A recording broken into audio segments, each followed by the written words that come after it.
Come here, Angela.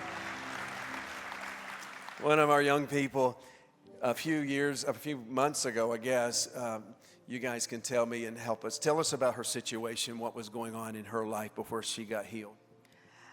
So it was January, end of January, no, early February. She got really sick with stomach pain and vomiting and nausea.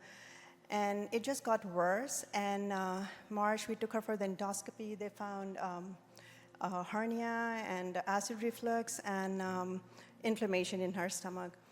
And they gave her some medicine, and it just was supposed to, she was supposed to take it for 3 months, but it just got like, she got a little bit better, but it just came back again, and it just got worse by the day. But anyway, so end of 3 weeks before Thanksgiving, we took her for, they wanted to do the another test for gastroparesis, and she was positive. And then it was like, what was that, Angie? Yeah, there's a big, big range of foods that she was not supposed to eat. And there's a little group of, foods that she's supposed to eat. Even those foods were not helping. And December 26th onwards, it was like a free fall. And the vomitings were bad, and the nausea and the stomach pains. Like, she couldn't even drink water at times.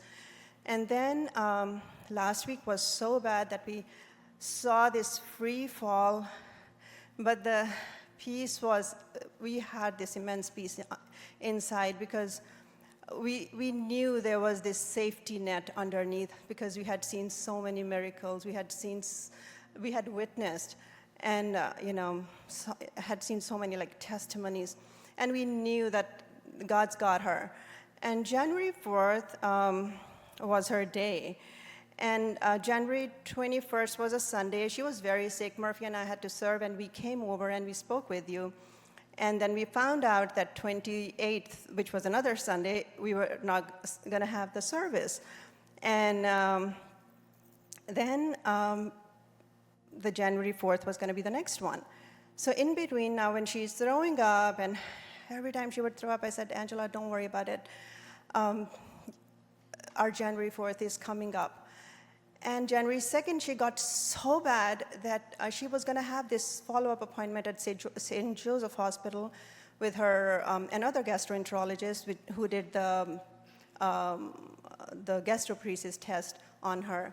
So it was going to be on the February 5th. And I said, do you want me to try and prepone that appointment? So January 2nd, I picked up the phone, got the, opened the patient portal, and I was just about to text them.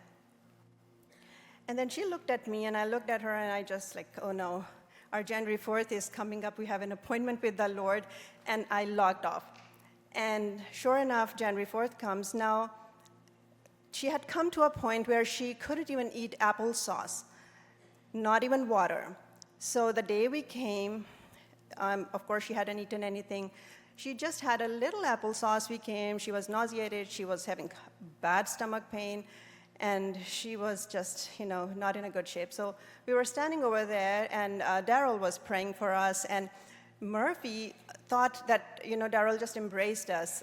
And then he just opened his eyes, and he saw Jesus standing next to us, and he was embracing us all.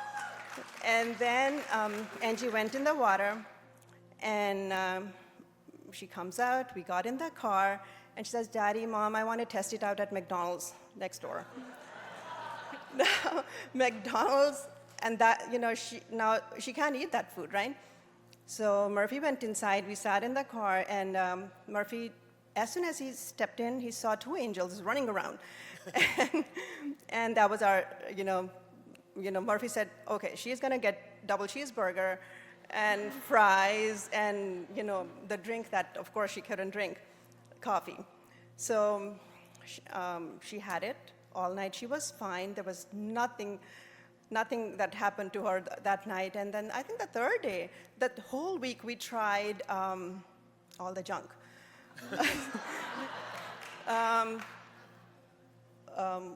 Pizzas, and what was that other thing? Raisin Canes, and Five Guys. Five Guys was one. So, come here. So you ate everything that you could not eat. Again, before you came and got immersed that night, all that was going on in your insides. How has it been since you had your immersion and your encounter with the Lord here? I've been normal ever since.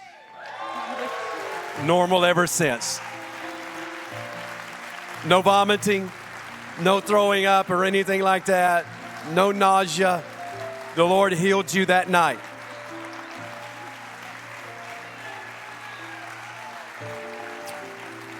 Murphy and Rebecca, I want to just thank you guys for standing in faith, because I watch you guys all the time sit in those chairs, and you have an hour that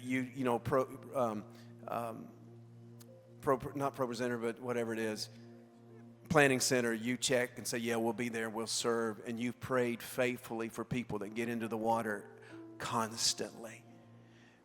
And you witnessed the miracles, and you knew God would touch your daughter. So what would you say, Angela, to people that may be a little skeptic out there about the encounter that you had, and they're thinking, well, I'm not so sure about this, I'm not sure about the immersions, I'm not sure. What would you say to them? What would be your word of encouragement to them? I say just try it. You never know until you just do it. You may get healed that day, or you may have to go a few more times, but God knows your limits, and He'll meet you at the right time. And eventually you'll meet God where you need to be. That is so good, so good. Yeah, stand to your feet all across the room tonight. Stand to your feet all across the room.